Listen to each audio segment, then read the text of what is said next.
नमस्कार साथियों, Agastya NEET classes की तरफ से सभी का स्वागत। आज हम लोग प्रिंसिपल ऑफ इनहेरिटेंस का एक तीसरा टॉपिक है जिस पर डिस्कस किया जाएगा। टॉपिक का नाम है linkage and recombination. Linkage and recombination very important. एक या दो सवाल नीट से जरूर रहते हैं इसमें, इसलिए इसको हम लोग ध्यान से समझेंगे कि लिंकेज क्या है और रिकॉम्बिनेशन क्या है। सबसे पहले देखते हैं कि एक अमेरिकन बायोलॉजिस्ट थे, नाम था टी.एच. मॉर्गन। टी.एच. मॉर्गन एक अमेरिकन बायोलॉजिस्ट थे। इन्होंने 1910 में लिंकेज और एंड रिकॉम्बिनेशन की रिसर्च की, खोज की। ड्रोसोफिला मेलॉन्गस्टर एक इंसेक्ट है, इस पे रिसर्च किया उन्होंने। फिर जाकर के उन्होंने लिंकेज और रिकॉम्बिनेशन की खोज की और क्रोमोसोमल थ्योरी ऑफ लिंकेज दिया। तीन चीजें हैं। 1910 में इन्होंने लिंकेज एंड रिकॉम्बिनेशन की खोज की। ड्रोसोफिला इंसेक्ट है, इस पे रिसर्च कर रहे थे और उन्होंने क्रोमोसोमल थ्योरी ऑफ लिंकेज दिया स्टडी करने के बाद, और जिसके नाते ये 1933 में नोबेल प्राइज पाए थे। नोबेल प्राइज से नवाजे गए थे। और एक चीज और मैं आपको बताऊं, टी.एच. मॉर्गन को फादर ऑफ मॉडर्न जेनेटिक्स भी कहते हैं। Father of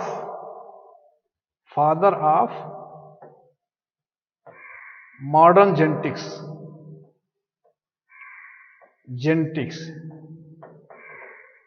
father of modern genetics कहते हैं इनको। तीन चीजें इसके विषय में याद रहना चाहिए आपको। Genetics and linkage and recombination में खोज किसने किया? टी.एच. मॉर्गन। 1910 में ड्रोसोफिला पे काम किया था, जिसके नाते 1933 में इनको नोबेल प्राइज मिला और क्रोमोसोमल थ्योरी ऑफ लिंकेज दिया। इसको डिटेल से समझने के लिए हम लोग थोड़ा सा मेंडल पढ़ेंगे। मेंडल के नियम। मेंडल ने 1865 में अपनी थ्योरी पब्लिश की थी। 1900 में इनके थ्योरी को रिसर्च करके तीन वैज्ञानिकों ने मेंडल लॉ बनाए थे। हीगो डिवरीज, कार्ल कॉर्निंग्स, एडिंग वार्क शेरमार्क। मेंडल के तीन नियम थे, याद करेंगे हम लोग। Law of dominance, law of segregation, law of independent assortment. थोड़ा सा मेंडल के बारे में हम लोग देखते हैं। मेंडल का जो थर्ड लॉ है, तीसरा नियम, Mendel's law of independent assortment के बारे में थोड़ा सा देखेंगे, तब जाकर के टी.एच. मॉर्गन की क्रोमोसोमल थ्योरी ऑफ लिंकेज को हम ठीक से समझ पाएंगे।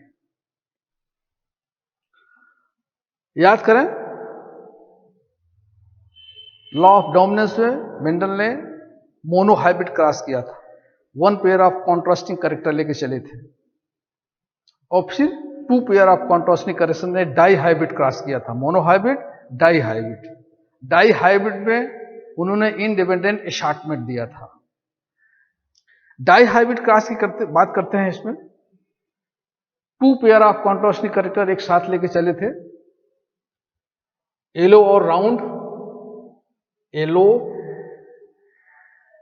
राउंड मटर के पौधे, green व्रिंकिल।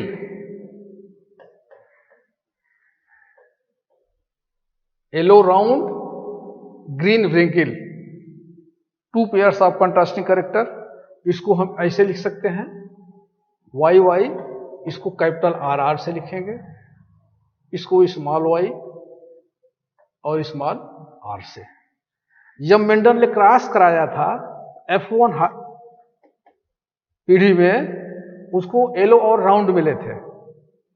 Y Y are are, ये येलो और राउंड मिले थे F1 हाइब्रिड में। जब मेंडल ने इसको सेल्फ क्रॉस कराया था, तो जो प्लांट्स मिले थे उसमें 9:3:3:1 का रेशियो था। मेंडल के लॉ ऑफ इंडिपेंडेंट अशॉर्टमेंट में येलो राउंड ग्रीन रिंकिल का जब क्रॉस कराया तो येलो राउंड में सभी पौधे आए। जब इसका सेल्फ क्रॉस कराया मेंडल ने तो 9:3:3:1 का रेशियो आया था। इसमें मेंडल ने कहा था कि फैक्टर जो कि मेन कारण होते हैं इनहेरिटेंस में, जो कैरेक्टर्स को पेरेंट्स से ऑप्शन में ले जाते हैं, वो फैक्टर है और वो इंडिपेंडेंट होते हैं। इंडिपेंडेंट अशॉर्टमेंट में मेंडल ने कहा कि फैक्टर आर स्वतंत्र, इंडिपेंडेंट होते हैं। ये इनका इंडिपेंडेंट अशॉर्टमेंट था। Morgan, TH. मॉर्गन ने इसको ड्रासोफिला पे जब किया तो ये देखा कि ये नियम उस पर नहीं लगता है, मेंडल का ये नियम फॉलो नहीं हो रहा उस पर। ड्रासोफिला मेलॉन्गेस्टर एक इंसेक्ट है, इस पे टी.एच. मॉर्गन ने ड्रासोफिला मेलॉन्गेस्टर एक इंसेक्ट है, इस पे जिस तरह से मेंडल ने मटर के पौधे पर काम किया था उसी तरह से टी.एच. मॉर्गन ने ड्रासोफिला पे काम किया। मेंडल ने मटर के पौधों को क्यों लिया था उसके भी कुछ कारण थे, हम लोगों ने डिस्कस कर चुके हैं पिछली बार। इसमें ड्रासोफिला क्यों टी.एच. मॉर्गन ने लिया, इसके भी कुछ कारण है। ड्रासोफिला लेने के 2-3 कारण है। नंबर 1, ड्रासोफिला जो इंसेक्ट है इसमें 4 पेयर्स ऑफ क्रोमोसोम होते हैं। 4 pairs of chromosome, they are visible and small. आसानी से इसको हम देख सकते हैं, माइक्रोस्कोप से इसकी स्टडी कर सकते हैं। नंबर 1 कारण ड्रासोफिला को सेलेक्ट करने का टी.एच. मॉर्गन का पहला कारण इंपॉर्टेंट था, इसमें 4 pairs of chromosomes, they are visible small, आसानी से इसको हम लोग देख सकते हैं। दूसरा कारण था ड्रासोफिला को लेने के लिए, जो ड्रासोफिला के जीनोम है, जीनोम ह्यूमन के जीनोम से मिलते जुलते हैं। ड्रासोफिला के जीनोम ह्यूमन के जीनोम से मिलते जुलते हैं। तीसरा कारण था लार्ज ऑफरिंग्स आर, ड्रासोफिला के बहुत से संतान पैदा करने की क्षमता होती है और जिसके नाते ड्रासोफिला जो है पर डे 50 से 60 अंडे देता है, 10 दिन तक लगातार देता है। 500 से 600 तक अंडे देता है 10 दिन में। तो large number of offsprings are born by the drosophila, जिसके कारण आसानी से हम पीढ़ियों का अध्ययन कर सकते हैं। इसकी लाइफ साइकिल ड्रासोफिला की शॉर्ट होती है, शॉर्ट लाइफ साइकिल 10 दिन में पूरा हो जाता है। एग होता क्या है,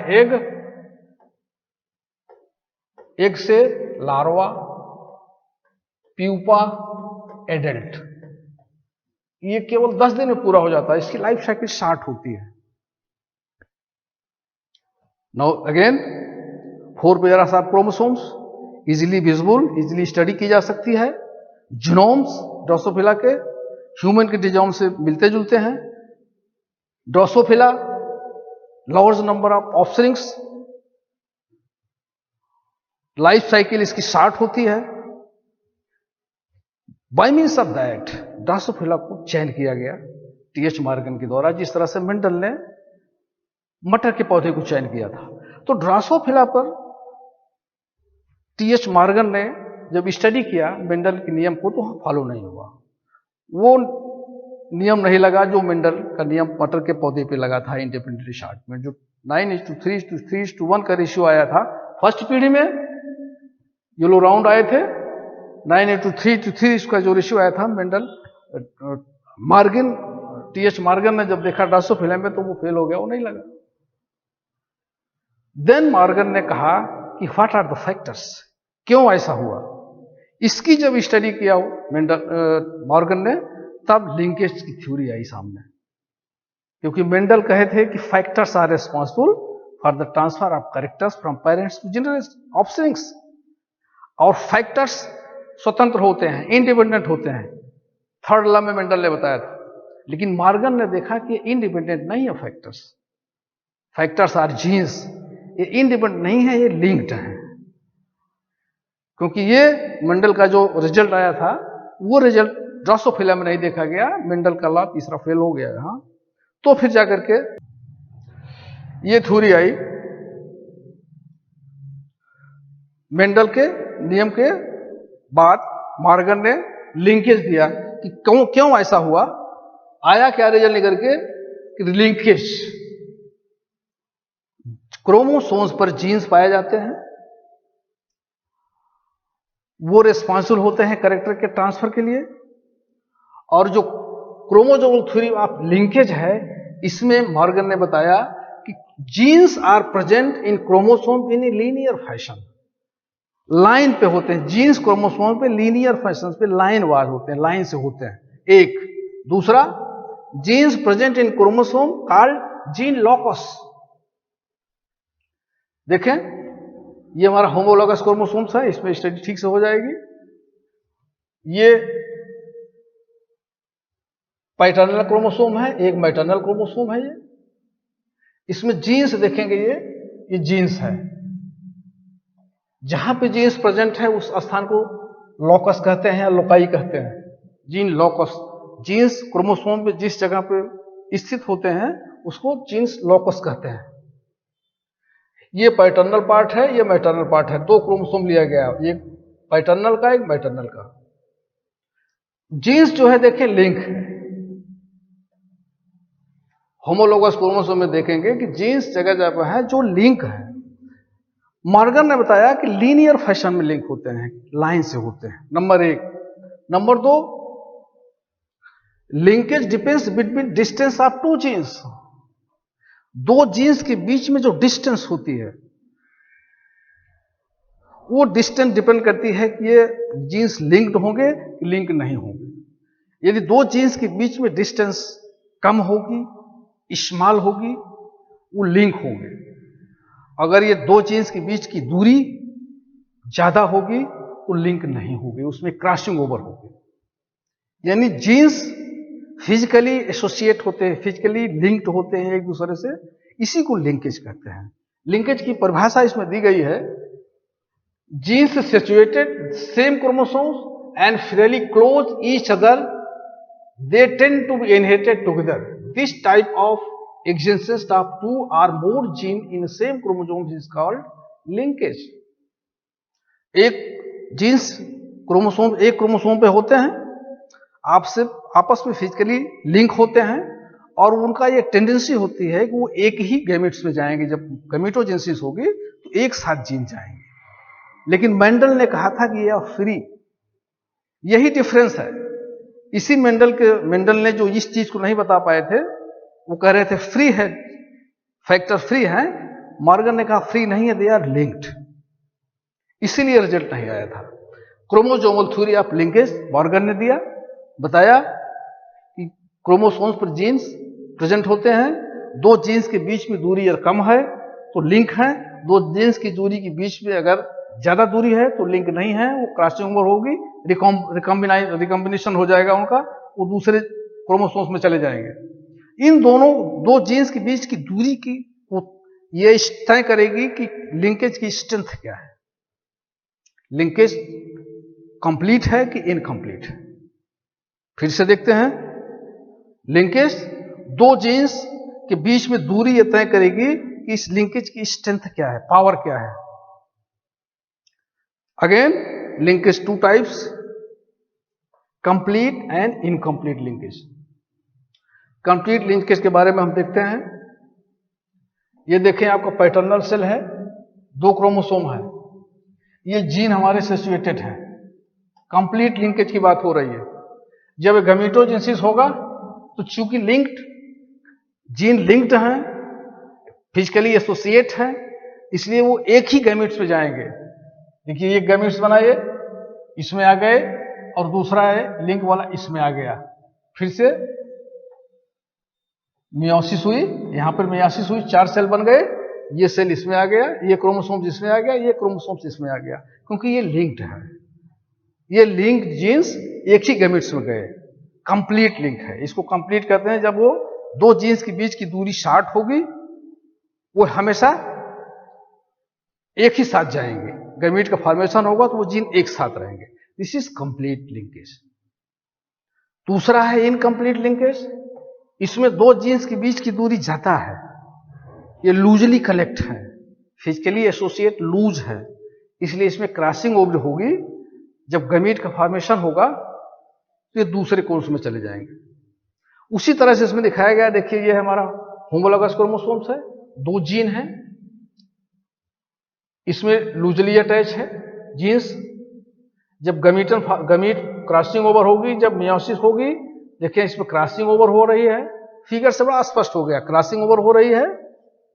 इसलिए जीन्स जो है हमारे क्रोमोसोम जो आ गए, इसमें रिकम्बाइन हो गए, रिकम्बिनेट हो गए, अलग हो गए। फर्स्ट मियोसिस में 2 बन गए, सेकेंड मियोसिस में 4 बन गए। ये जीन्स हमारे जो थे वो अलग अलग, इसमें लाल वाले इसमें आ गए, इसमें आ गए, हरे वाले इसमें आ गए, इसमें आ गए, ये अलग अलग हो गए, क्योंकि यहां इनकम्प्लीट लिंकेज है। तो linkage genes are linear fashions, they are linked physically associate linked with each other. इन दोनों के बीच की दूरी ये तय करती है कि कंप्लीट है कि इनकम्प्लीट है। ये दो जीन्स के बीच की दूरी ज्यादा होगी तो लूजली होगी, इनकम्प्लीट लिंकेज है। ये दो जीन्स के बीच की दूरी कम होगी तो कंप्लीट लिंकेज होगी। कंप्लीट लिंकेज में जीन्स हमेशा एक साथ जाते हैं, 1, 2, 3 जनरेशन में हमेशा अनवरत एक साथ नहीं जाएंगे, उसमें भी क्रॉसिंग ओवर होगी, लेकिन 2 या 3 या 4 जनरेशन तक वो एक साथ जाएंगे। दिस इज द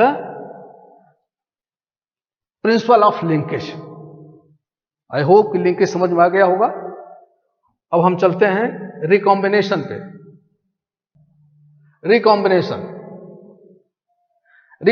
पहले हम लोग देखते हैं कि रिकॉम्बिनेशन है क्या। Is a process by which piece of DNA are broken and recombined to produce new combination of alleles. This process creates genetics diversity at the level of genes that reflects the difference of the DNA sequence of different organisms. Recombination occurs when genetic material exchange between 2 different chromosomes. Recombination में 2 non sister chromatids के बीच में material, genetic material exchange होता है, recombine होता है। Figure से देखें, सिनैप्सिस, मियोसिस को अगर हम याद करें, मियोसिस जब होती है गैमेट का फॉर्मेशन होगा, मियोसिस फर्स्ट में, meiosis prophase first, metaphase first, anaphase first, telophase first. ये हो गया आपका मियोसिस फर्स्ट। मियोसिस फर्स्ट में प्रोफेज फर्स्ट, प्रोफेज फर्स्ट में 5 फेज थी, leptotene, zygotene, pachytene, diplotene, diakinesis. Leptotene में क्या होता था, लेप्टोटीन में क्रोमोसोम्स बनेंगे, क्रोमैटिन फाइबर से क्रोमोसोम्स बनेंगे, न्यूक्लियर मेम्ब्रेन डिसॉल्व होगी, सेंट्रियोल्स डिवाइड होगी, अपोजिट पोल पे जाएंगे। जाइगोटीन में सिनैप्सिस होगी, क्रोमोसोम्स की पेयर बनेगी, सिनेप्टोमिनल कॉम्प्लेक्स बनेगा, क्रोमोसोम्स बाइवैलेंट होंगे। ये जाइगोटीन की बात हो रही है। वही यहां दिखाया गया सिनैप्सिस, सिनैप्सिस इसको लिया गया है, क्रोमोसोम्स की पेयरिंग हो गई, मियोसिस फर्स्ट। अब देखें जब पेयरिंग हो गई तो आ गया पैकिटीन। पैकिटीन में देखें क्रोमोसोम का एक दूसरे का क्रॉसिंग ओवर हो रही है, this is the crossing over. और क्रॉसिंग ओवर के बाद ये दोनों क्रोमोसोम्स अलग हो गए, जेनेटिक मटेरियल का एक्सचेंज हो गया, रिकॉम्बिनेशन हो गया। रिकॉम्बिनेशन का मतलब है कि रिकम्बाइन, फिर से ये जेनेटिक मटेरियल चेंज होकर के चेंज होता है, दिस इज द रिकॉम्बिनेशन। इसमें देखें ABC, नीचे वाले में ABCDE है, 2 सेपरेट क्रोमोसोम्स अकर्स एनीवेयर, कहीं भी हो सकता है क्रॉसिंग ओवर, यहां भी कहीं हो सकता है क्रॉसिंग ओवर। फिर से देखें सिनैप्सिस, पेयरिंग, क्रॉसिंग ओवर हो गया, 2 होमोलॉगस क्रोमोसोम्स में नॉन सिस्टर क्रोमैटिड्स एक दूसरे से अटैच हैं, यहां कियाज्मा फॉर्मेशन हो रहा है, और दूसरे स्टेप में जाकर के ये अलग हो गए, इसका पार्ट इसमें आ गया, इसका पार्ट इसमें आ गया, रिकॉम्बिनेशन हो गया, जेनेटिक मटेरियल चेंज हो गया। This the recombination. वही चीज इसमें बताया गया, रिकॉम्बिनेशन में जेनेटिक मटेरियल का एक्सचेंज होता है between two non sister chromatids, linkage and crossing over. Linkage में जीन्स लिंक हैं, वो एक साथ जाएंगे, लेकिन रिकॉम्बिनेशन में जो लूज जीन होंगे वो रिकम्बाइन हो जाएंगे, एक्सचेंज हो जाएंगे। क्रॉसिंग ओवर में, क्रॉसिंग ओवर लिंकेज में थोड़ा सा अंतर है। Crossing over recombination, crossing over, all recombination is not crossing over, all crossing over is recombination.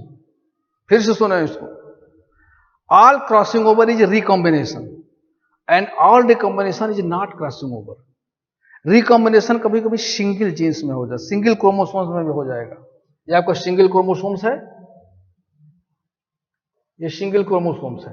Recombination कभी कभी सिस्टर क्रोमैटिड्स में भी हो जाएगा, ये हमारे सिस्टर क्रोमैटिड्स, ये सेंट्रोमियर है, ये सिस्टर क्रोमैटिड्स है। रिकॉम्बिनेशन कभी कभी इसमें भी हो जाएगा, लेकिन क्रॉसिंग ओवर हमारा नॉन सिस्टर क्रोमैटिड्स में होता है। रिकॉम्बिनेशन और क्रॉसिंग ओवर में माइन्यूट अंतर है। रिकॉम्बिनेशन सिंगल क्रोमोसोम्स में हो सकता है, लेकिन क्रॉसिंग ओवर हमारा नॉन सिस्टर क्रोमैटिड्स में होगा। ये सिस्टर क्रोमैटिड्स में भी हो सकता है, नॉन सिस्टर क्रोमैटिड्स में भी हो सकता है। इसलिए कहा गया है कि all crossing over is recombinant and all recombinant is not crossing over. बहुत सूक्ष्म डिफरेंस है क्रॉसिंग ओवर। फिर से रिकॉम्बिनेशन पढ़े। रिकॉम्बिनेशन इज वेरी इंपॉर्टेंट, क्योंकि इसमें डाइवर्सिटी हो रही है, वेरिएशन होगा, न्यू कैरेक्टर्स आएंगे। Synapsis, two homologous chromosomes are pair. Crossing over pachytene में क्रॉसिंग ओवर होगा। नॉन सिस्टर क्रोमैटिड्स, देखिए ये हमारे नॉन सिस्टर क्रोमैटिड्स हैं, ये दोनों, ये नॉन सिस्टर क्रोमैटिड्स है। नॉन सिस्टर का मतलब दोनों क्रोमोसोम्स के बीच में जब एक्सचेंज हो रहा है, एक क्रोमैटिड्स पहले क्रोमोसोम्स का है, दूसरा क्रोमैटिड्स दूसरे क्रोमोसोम्स का है, इसलिए नॉन सिस्टर क्रोमैटिड्स है। ये नॉन सिस्टर क्रोमैटिड्स है, ये सिस्टर क्रोमैटिड्स है। ये यहां पे कियाज्मा फॉर्मेशन हो रहा है। नॉन सिस्टर क्रोमैटिड्स के क्रोमोसोम एक दूसरे से अटैच है, और ये दोनों के मटेरियल को एक्सचेंज करके इधर अलग हो गए। सिंपल है, exchange of genetic material between two chromosomes, recombination. Linkage, recombination. This is the simple. Be try again. Linkage TH Morgan ने दिया, खोज किया 1910 में।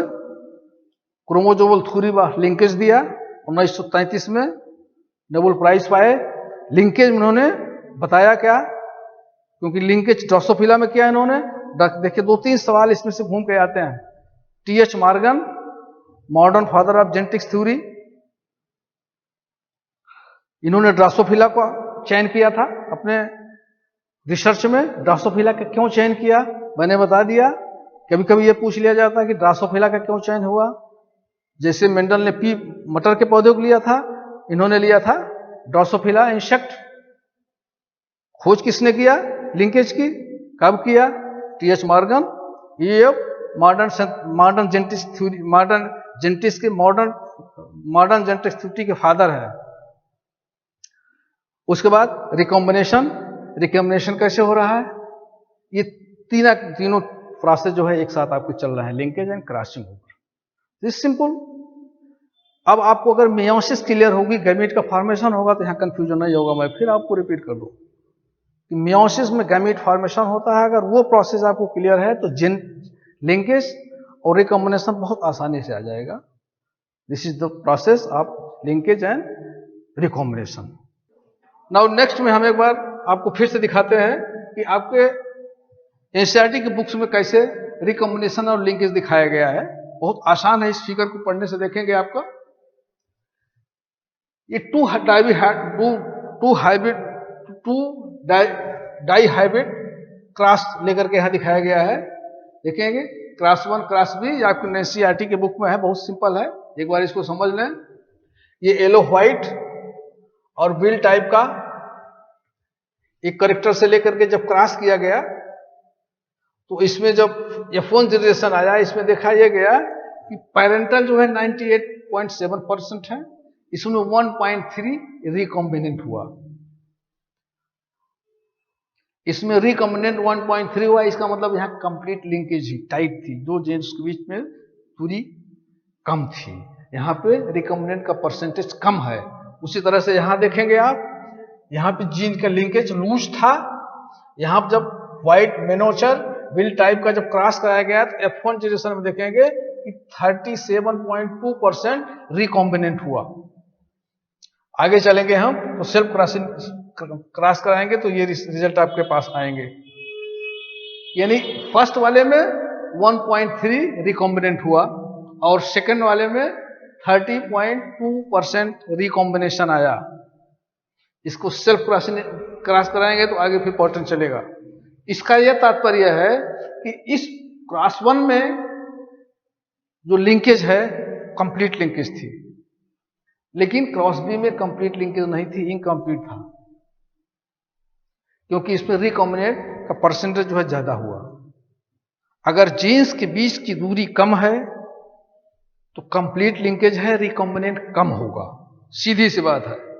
ये दो जीन्स के बीच की दूरी ज्यादा है, इनकम्प्लीट लिंकेज है, इसमें क्रॉसिंग ओवर होगी, रिकॉम्बिनेंट के परसेंटेज ज्यादा होगी। रिकॉम्बिनेंट की स्ट्रेंथ डिपेंड करती है कि वो लिंकेज कंप्लीट है कि इनकम्प्लीट। दो जीन्स के बीच की दूरी यदि ज्यादा है तो वो वहां पे रिकॉम्बिनेंट ज्यादा आएगा। क्रॉस बी वाले में यहां पर रिकॉम्बिनेंट 37% आया, इसका मतलब यहां इनकम्प्लीट था लिंकेज। यहां पे कंप्लीट था क्योंकि रिकॉम्बिनेंट कम आया। इस चीज को मेंडल नहीं बता पाए थे। मेंडल ने केवल यही कहा था कि फैक्टर आर रिस्पॉन्सिबल और फैक्टर स्वतंत्र होते हैं, इंडिपेंडेंट होते हैं। और उन्होंने अपने थर्ड लॉ में उसको दिखाया, 93:3:1 का रेशियो आया। लेकिन मॉर्गन ने जब ड्रोसोफिला पे इसको देखा, मेंडल के लॉ को एग्जामिन किया तो वो नहीं निकला, वो रिजल्ट नहीं पाए। फिर जब डिटेल उन्होंने स्टडी किया तो देखा कि क्यों नहीं आया रिजल्ट, ड्यू टू लिंकेज। क्योंकि कुछ जीन्स मेंडल बताए थे फैक्टर दे आर इंडिपेंडेंट, स्वतंत्र है, लेकिन मॉर्गन ने कहा नहीं, स्वतंत्र नहीं है, लिंक्ड है, सम जीन्स आर लिंक्ड। इसलिए उन्होंने क्रोमोसोमल थ्योरी ऑफ लिंकेज दिया, क्रोमोसोम थ्योरी ऑफ जीन्स दिया, sorry chromosome theory of genes दिया। उसमें उन्होंने तीन चीजें बहुत स्पष्ट समझाया कि genes are present in chromosomes. जिस जगह पे प्रेजेंट होते हैं उसको लोकाई कहते हैं, जीन्स लोकस। दो जीन्स के बीच की दूरी डिपेंड करती है कि लिंकेज की स्ट्रेंथ क्या होगी। ये दो जीन्स के बीच की दूरी ज्यादा है तो इनकम्प्लीट लिंकेज होगा, क्रॉसिंग होगी, रिकॉम्बिनेशन होगा। ये दो जीन्स के बीच की दूरी कम है तो कंप्लीट लिंकेज होगा, रिकॉम्बिनेशन कम होगी, क्रॉसिंग ओवर ना के बराबर होगी, जैसा कि पिछले फिगर में हम लोगों ने बता दिया। तो ये एनसीईआरटी की बुक्स में दिया गया था, ये सिंपल सा है। ये दिखाया गया है कि रिकॉम्बिनेशन और लिंकेज के बीच में रेशियो क्या है। रिकॉम्बिनेशन तब होगा जब लिंकेज कंप्लीट होगी, जब लिंकेज कंप्लीट होगी तो रिकॉम्बिनेशन नहीं होगा या कम होगा। This are the figure. I hope आपको समझ में आ गया होगा।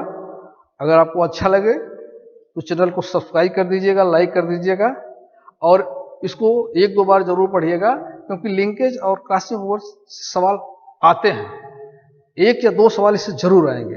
बहुत बहुत धन्यवाद।